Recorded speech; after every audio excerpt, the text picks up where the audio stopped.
রুটি হোক বা ভাতে হোক সবের সঙ্গেই খাওয়া যেতে পারে এই খাবারটি। Hello everyone, welcome to Mazedar Monidipa. বানাচ্ছি গোটা মুগ দিয়ে। গোটা মুগ 4 ঘন্টা মতো জলে ভিজিয়ে রাখতে হবে। গোটা মুগ দিয়ে বানালে খুব কম খরচে একটা ভালো খাবার হয়ে যায়। এবারে প্রেসার কুকারে জল দিয়ে সিদ্ধ করে নিয়েছি। টমেটো, পেঁয়াজ, রসুন, আদা ছোটো ছোটো টুকরো করে কেটে নেব। কড়াইতে তেল দিয়ে সব উপকরণগুলো দিয়ে দিব।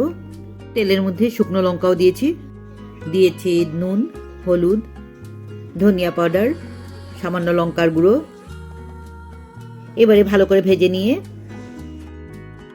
সিদ্ধ করে রাখা মুগও দিয়ে দেব।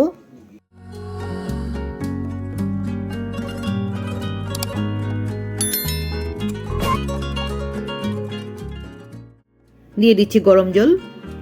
গরম জল দিলে খেতেও টেস্টি হয়।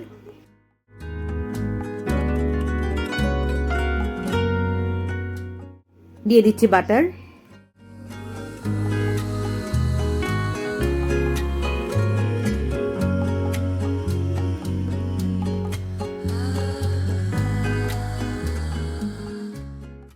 নামানোর আগে দিয়ে দেব গরম মশলা। খাওয়ার আগে টমেটো সস দিয়ে দিব, আরো ভালো লাগবে।